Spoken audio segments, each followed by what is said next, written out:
Greetings, community.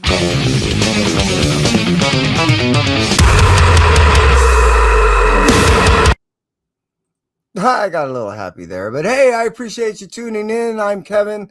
This is my show, K-M.A.R.T, Kevin's most anticipated reads tomorrow for New Comic Book Day, 4/1/2026.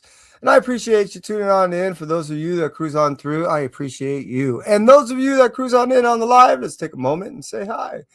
Hey, tune on. How you do? Hope all is well with you. You know, when Las Cruces find out you beat them, he's not going to be happy. Just saying. I appreciate you tuning in, buddy. I really do. All right. Hey, how about we start off with Boom Studios? Boom Studios is going to go ahead and bring us Briar Night Terror issue number 4.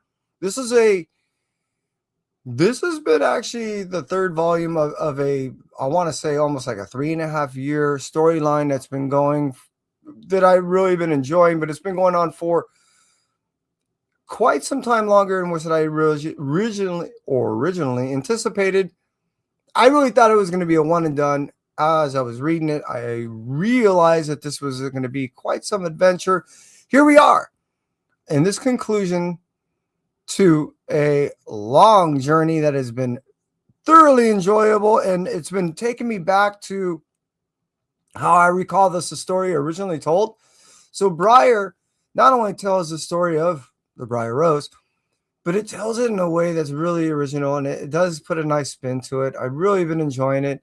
Here we are with a fairy tale nightmare, mother versus daughter, conclusion of this ultimate saga. Hey, let's take a moment again and say hey to Jag.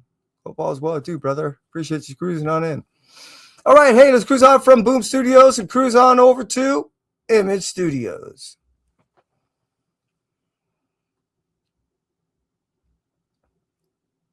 Image is going to give us Ghost Machine, the official handbook, issue number 1. If you recall, they kind of did something like this in the past. What they were doing is they were giving you a preliminary, per se, understanding of how this whole timeline and how the structure was going to outline, how this was going to play out as far as the individual stories were being told, and how in respect to one another, in some versions retrospect because of where Geiger was and where we get red coat and all this other stuff, how they directly and indirectly affect one another. This is also doing the same in Ghost Machine, the official handbook, issue number 1, in this present day of 2026. We're not only going to get some of the characters that we've grown to love in this handbook, but essentially we're getting an updated version of this timeline, so we have a more comprehensive understanding of what to expect, both of what we're going to have coming really soon and down the road when it comes to new issues and new storylines that come to be. Let's move out from Image Studios and cruise over to Oni Press.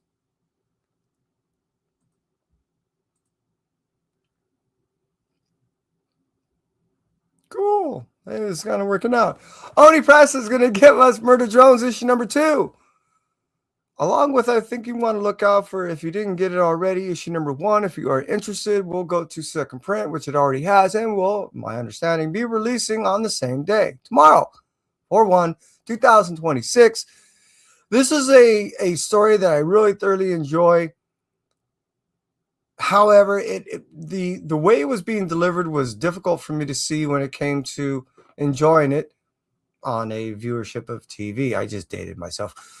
When it came to watching it on a monitor, you know, I know this is a very successful show, and I've watched it, and I thoroughly enjoy, again, the storyline. The vibrance of it is just a little much for me.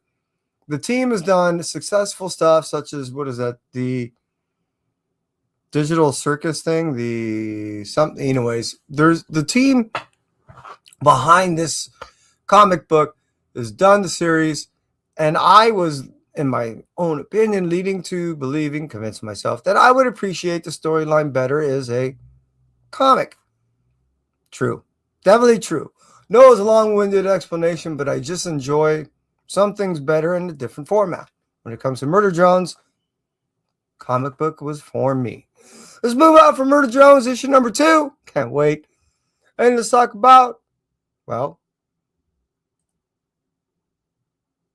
a Mad Cave Studio book. Mad Cave is going to give us Speed Racer issue number 7. I've really been enjoying not only the series, but pretty much everything that David Pepose has been doing. He's one of my favorite writers when it comes to a lot of the nostalgic series, along with his independent stuff that he's been doing. I really dig his writing format, style, his deliverance, his engagement, not only to the audience member who's reading this thing, but it seems like the way as a writer he's able to allow these characters and engage in a way into which that you go ahead and invest yourself into when you're reading these characters, their character. You are truly invested not only in what he's written and developed as a character, but you actually develop some type of usually relationship with these things to where when something happens with any of the stuff that he writes, you get affected. And I dig that about not only his writing style, but that he was writing something I truly enjoy, Speed Racer. I grew up watching this as a kid. He's bringing back all the nostalgia, plus a lot of the hard-hitting feelings that I got, but really wasn't able to be delivered because of how it was being translated from its original formatting itself. In my opinion, David has been able not only to recapture a lot of the nostalgia, but able to properly deliver what I believe was initially intended for us as an audience to receive is a story. Speed Racer, if you're just a remote lover of a remote individual that somewhat liked the storyline, you'll love what David is doing with this, and I highly recommend that you not only get the first volume, but definitely pick up the second volume as issue number 7 is dropping on 4/1/2026. Let's move out from Obi Press and cruise over to move out from Mad Cave and cruise over to our last, which is Marvel Studios.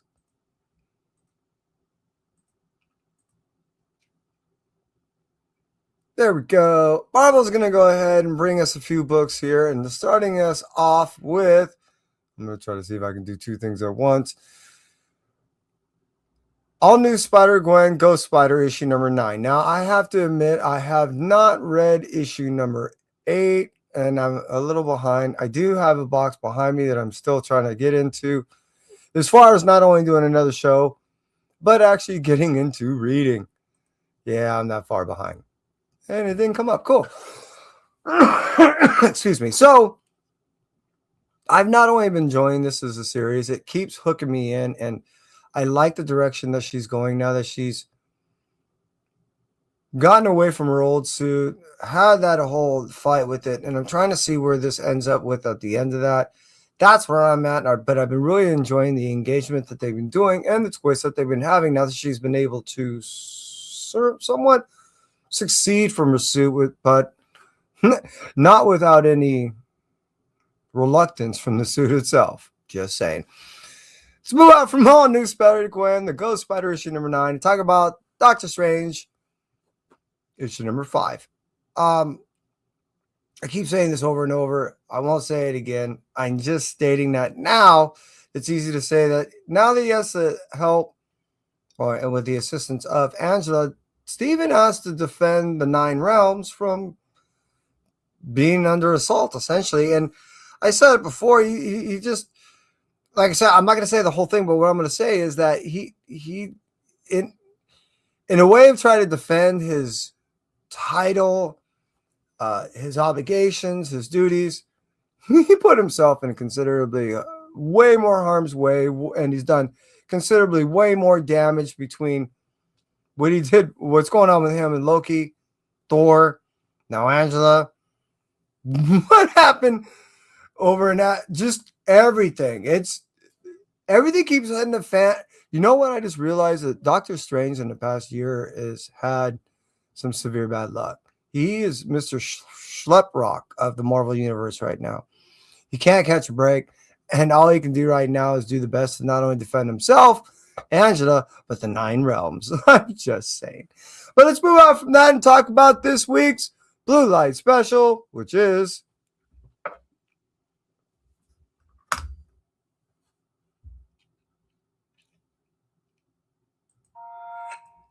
Someone trying to contact me. Venom, issue number 256. Death Spiral, 6 of 9. What I've really been enjoying is not only the fact that it's been re-engaging individuals that have been really not interested either in a Spider-Man story or a Venom story or the idea of this whole saga stuff or even Carnage crossing over and somehow, my enemy's enemy type situation. Me? I've been looking forward to this for what? I've been talking about this for at least 9 months now. I really thoroughly am not only enjoying this whole scenario that's been going, but the writers involved. I've been looking forward to the saga, and as it's playing out, I really truly believe that this is one of those stories that has not only allowed us as readers to be able to say this is exactly what we're looking for in a good crossover, but for those of that have really been not enjoying crossovers as a whole, or every time they see these type of things or these saga or these events happening, instantly they think worst case scenarios. And I'm not saying that as a whole, that might not be the case many a times. What I am saying, and it comes to what I was hoping and seeing transpired from the writers that are already leading up to this, I knew this was going to be exactly what it is, which is a brilliant story, brilliantly structured. I love the deliverance between not only the writers, but how they're able to work in conjunction with one another to tell this story. And the art has been able to really capture a lot of times the moments that the writing has really been trying to impact. This whole 6-part aspect of a 9-part series, which we're going to end up seeing it carry over into an aftermath, as it always does, has really been titillating.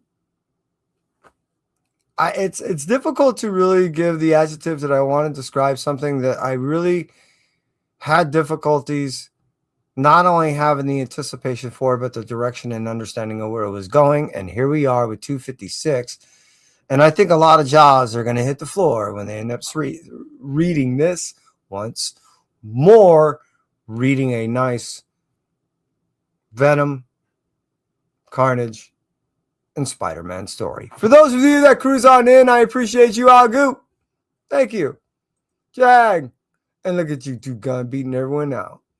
And for you, those of you that cruise on in, the rewind, I appreciate you greatly. And that's it for me. Entropy. You stay well.